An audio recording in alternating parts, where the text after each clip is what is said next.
ఏంది అమ్మాయి ఇది? ఉన్న లొల్లులు చాలే అన్నట్టు నీ పేరు మీద 2 ఎకరాలు ఉన్నాయని దానికి చెప్పే. ఇప్పుడు ఏం చేద్దామంటవే? ఏం చేసేది ఉందిరా? నా పేరు మీద ఉన్న భూమి ఎవరికైనా ఇచ్చుకోవచ్చు. మీ నాన్న పేరు మీద ఉన్నది నీకే చెందుతుంది. ఇలా లొల్లి పెడుతుందని దాని పేరు మీద రాస్తే రేపు నా కోడలు ఊకుంటదారా?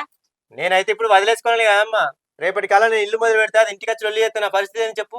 ఇంకో ₹1,00,000 ఇస్తే ఆయన ఇల్లు మొదలు పెడతాడు. ఇప్పటికే మస్తు లేట్ అయింది. నేను ఆ పైసల కోసం ఎప్పుడు ఏడవాలి, ఈ లొల్లికి ఎప్పుడు ఏడవాలి? అల్లునితో మాట్లాడి దాన్ని ఒప్పిద్దామని చూసిన బిడ్డ, కానీ అల్లుని మాట కూడా ఇంటలేదు అది. అయితే ఓ పని చేద్దాం అత్తమ్మా, ఆయన తెలియకుండానే మనం ముగ్గు ఒప్పిద్దాం. తెలితే ఏం చెప్తుంది? అచ్చి పగలగొట్టేది ఏం లేదు కదా.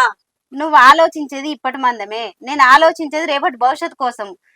నేను ఉన్నా లేకపోయినా దానివల్ల మీకు ఎలాంటి ఇబ్బంది రావద్దనే కదనే. మరి ఇప్పుడు ఏం చేద్దాం అంటావు అత్తమ్మా? ఏం చేద్దామే, ఇన్ని రోజులు నా పేరు మీద భూమి ఉందని ఇవ్వలకు తెలియదు. ఏదో నాకు పానమాగలేక నా కొడుకు చెప్తి, నువ్వు పోయి దానికి చెప్తివి. ఇప్పుడు అది ఊపునే తట్టలేదా? నా పేరు మీద ఉన్నది దాని పేరు మీద చేస్తా, మా పేరు మీద ఉన్నది వీని పేరు మీద చేస్తా. ఏందత్తమ్మా మీరు మాట్లాడేది కరెక్ట్ కాదు. నాకు అన్నదమ్ములు ఉన్నారు. నేను కూడా నా అన్నదమ్ముల దగ్గరికి పోయి ఆస్తిలో వాటా కావాలని లలిత లెక్క అడిగితే నా అన్నదమ్ములు చెప్పు తీసుకొడతారు. అర్థమైందా? ఆడపిల్లకు ఒక్కసారి పెళ్ళైపోయిందంటే బరువు బాధ్యత తీరిపోయినట్టే. తర్వాత పిలిచి ఆస్తిలో హక్కు ఉంది, వాటా ఉందని పిలిచినా కూడా తీసుకోవడం కరెక్ట్ కాదు. నేను నా అవ్వగారింటికి చుట్టపు చూపుదాని లెక్క పోతా వస్తా అంతే తప్ప ఆస్తిలో వాటా అంతస్తులో వాటా ఇవని ఎప్పుడు అడగలేదు.